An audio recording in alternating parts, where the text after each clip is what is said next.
Welcome back to the Brothers Workshop. I'm Sean, and we're here with our 2014 Chevy Silverado because, as you can see right here, I backed into a pole at one of our job sites. I think it just came out of nowhere. But we're going to replace this with one we already have, so it's not a big deal. If you like this kind of stuff, subscribe to the channel, give the video a like, and you can find us on Instagram at the Brothers Workshop. So no need to wait, we're going to jump right into installing this guy. We got the new one already in the bed of the truck here.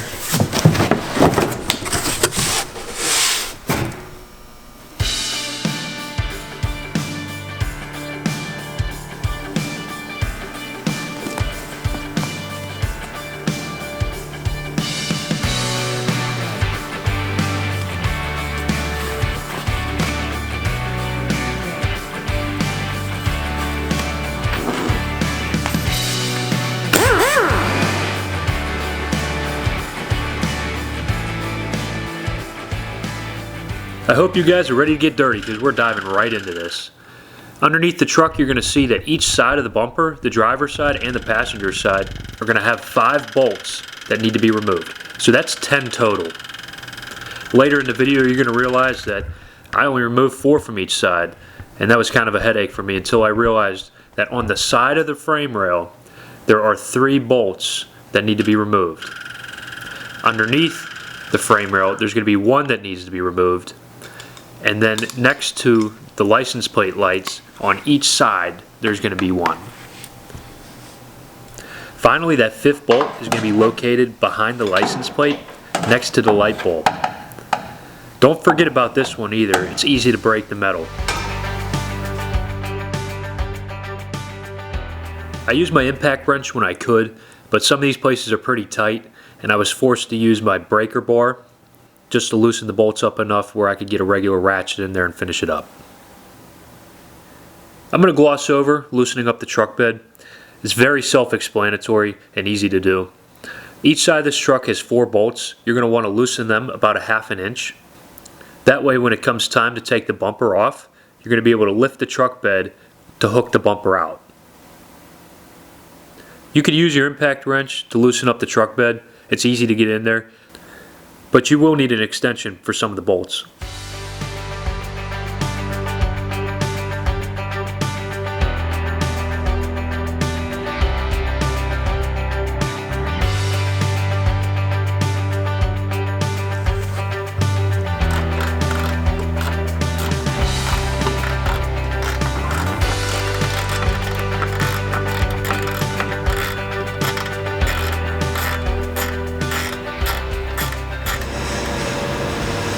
Now that we got the bed all disconnected and the bumper disconnected, we're going to go ahead and lift the bed a little bit.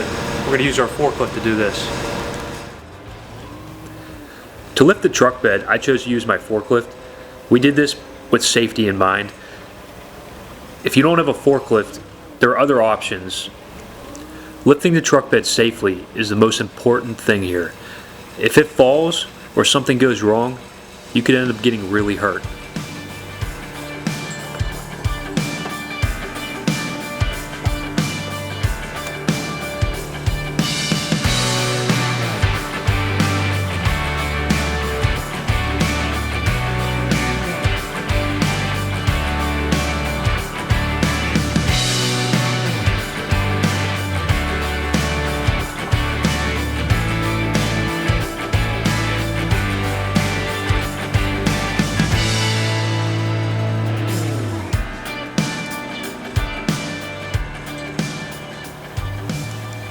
As you can see here, I'm struggling to get the bumper off.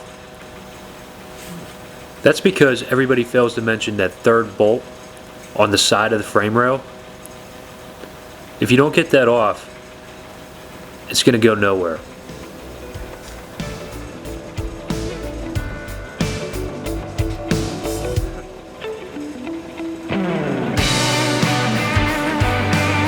Here's another bolt. So we took these 2 out, but this guy right here, everybody failed to mention, needs to come out as well. Without that, we're never getting this out of here, and I've been struggling for like 20 minutes pulling this bumper off with no success, so don't forget about that.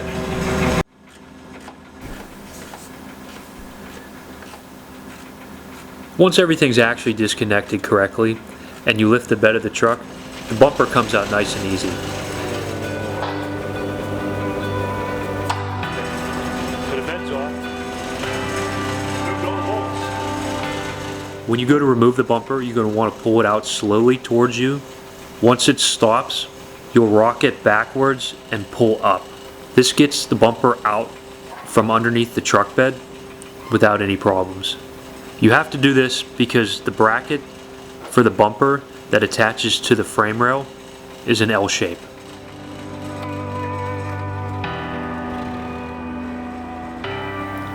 And this is about the time that we lost power in the shop. We came back the next day and the lights still weren't on. So we relied on daylight, our cell phones, and flashlights to get the job done. As you can see, we've already removed the trim from the old bumper. We did this off camera because it was very time consuming and tedious. When installing the new bumper, you're going to reuse the brackets that held the old one onto the frame. All you'll do to transfer this bracket is unscrew it and screw it back onto the new one. It's held on by hex screws. Next, you'll install the trim using a rubber mallet, being cognizant of all the plastic clips, because if you break these, the trim won't hold on to the new bumper.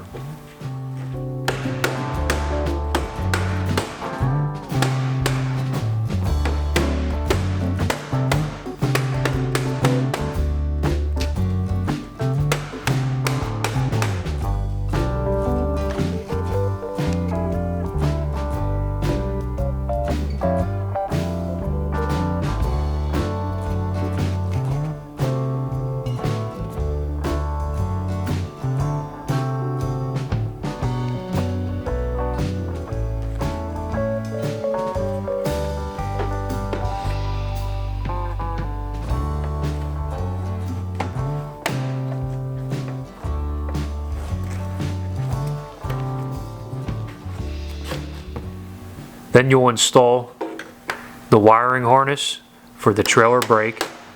Do this by pushing it into place and using the rubber mallet to secure it. Next, you'll reinstall the light brackets for the license plate lights.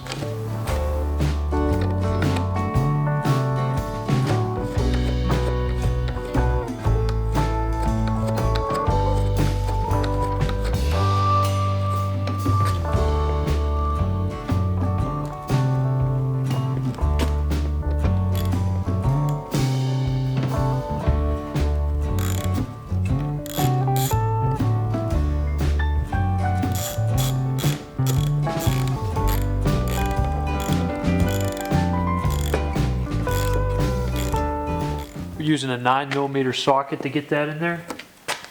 We're going to do the same on the other side here. Then you'll add the cover to the spare tire release. It uses a device similar to a raccoon trap to secure it into place. Just be careful when you're installing it because it is sharp.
Then you'll add the covers to the side steps. These are held on by 2 screws each. And finally, it's ready to install.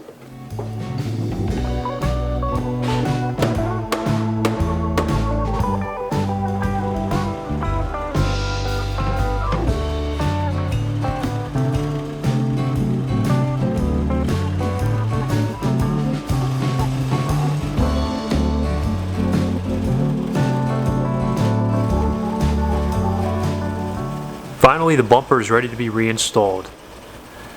You'll lift the bed again. Now all you do is slide the bumper back into place, ensuring that you rock it at the proper angle because of the L brackets, and then reverse everything we've just done. Make sure that all the bolts are tight and secure and torqued properly.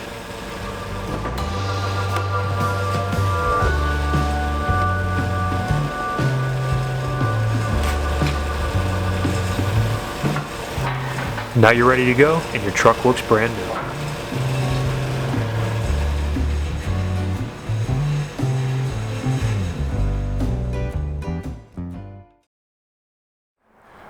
We ran into a couple roadblocks as we were putting the bumper on. The power went out for 2 days. I had to work on it with a flashlight and my cell phone light, but with all that said and done, she looks pretty good. We were able to bring her outside as soon as the power came on, and as you could tell, looks like nothing was ever wrong with her, but that'll be our little secret. If you ever wondered whether or not you could replace this bumper by yourself, the answer is absolutely yes, because I did it for 2 days with no power. Somebody decided to run into the telephone pole near the shop and take out the power in the entire area, but looks like nothing was ever wrong with her. If you like this kind of stuff, subscribe to the channel, give a video a like, find us on Instagram at The Brothers Workshop, and as always, keep building.